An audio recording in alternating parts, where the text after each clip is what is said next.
Hi everybody, this is Maria of Maria B Paints, and I'm going to do a quick little tutorial for Photoshop to use any of my templates from my Etsy shop um, or Creative Market if that's where you got it.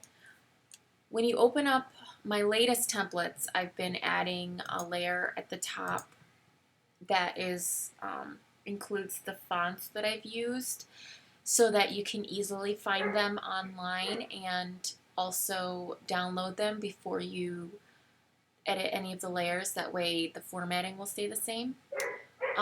If you do that, then you shouldn't have any problems. In order to use the rest of the template, you need to hide the layer, and you do that by clicking on the little eyeball, or you can just delete it as well, and you can do that by either right clicking and going to delete layer, or you can just go down here and click on the little trash can and it will get rid of it for you. To change the text, you can find the layer that you'd like. You can either right click and it will show all the layers right there, and you can click on the one that's, the text that you want to edit. You can go over here and find it yourself, or just use the text tool, and when you're over a text editable layer, it will turn into a little cursor. So you click on that. You can change the font if you like by selecting it and selecting a new font, or you can go to the layer, go to the text tool, open up the character menu, and you can also change it from up here. And I don't, so that's pretty simple. To change the actual text, you can go here and write, whatever you want up here. You can change this template uses all capital letters, and in order to get rid of that, you go over to the character menu and you can select this all caps tool and unclick it. When it's highlighted, that means it's all capitals. When it's not, it goes back to regular. You can also bold over here and italicize. These are all faux styles, so you can control that here. You can also change the color from here. Just go to color and click around whatever color you want. You can eyedrop if you want to match a color from somewhere else. You use the arrow to move it around if you like. If you are editing an area that has a text box that's a certain width, and you want to fit in more words, you have to make the box bigger.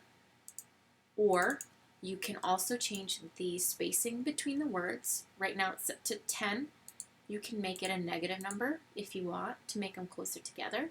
You can make it huge if you want to space them really far apart. It depends on the look that you're going for. You can also set it back to 0 if you want it to be the standard spacing that that font has. To add a picture, this is not that bad. I already have all of the layers set up so that you don't really have to do any work, but I'm going to show you both ways in case anything comes up.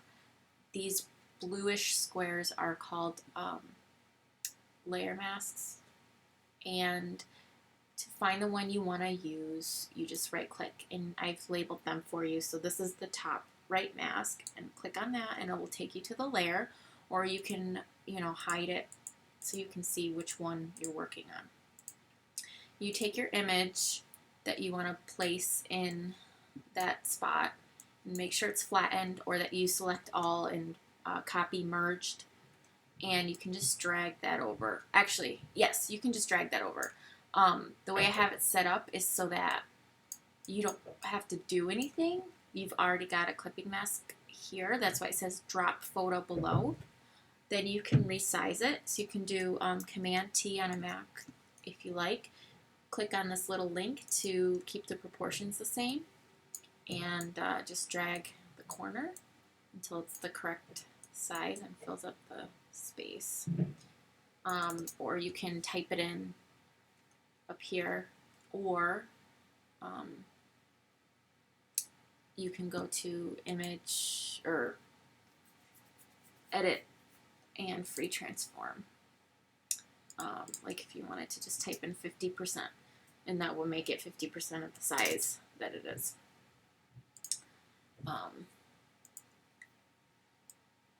If for some reason this little drop photo below little layer is gone, or you accidentally delete it or move it around and it doesn't work anymore. So you got your picture and you can't get it to go in the space that you want it to go into.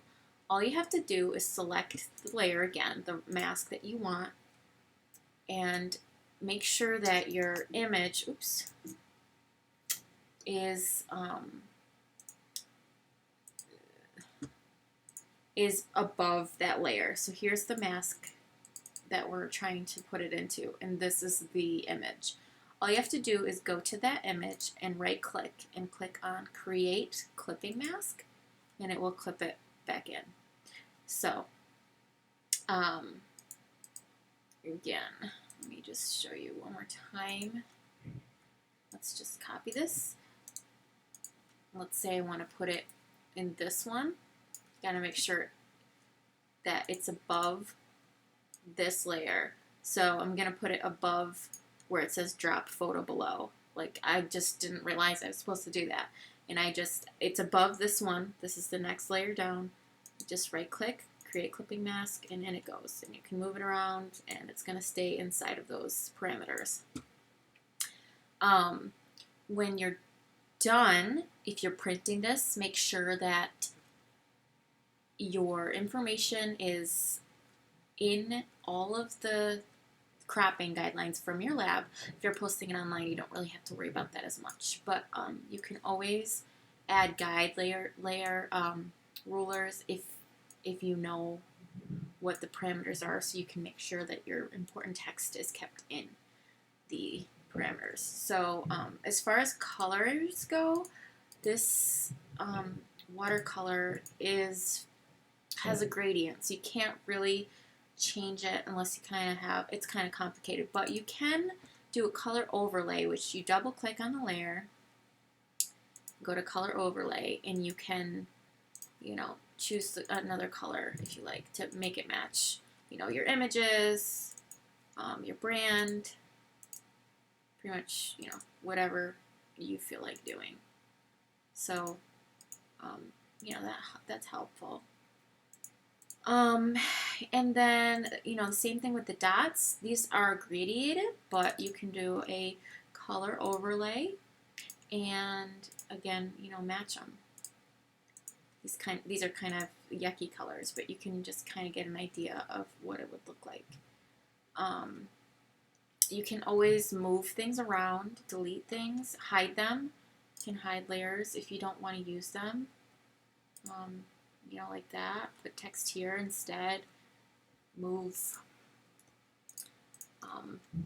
select all the layers together so that they're moving together. And that's it. You flatten it, save it as a JPEG, or flatten and sharpen it, save it as a ping for online, and that's it. So hope that helps, and come back soon. Bye.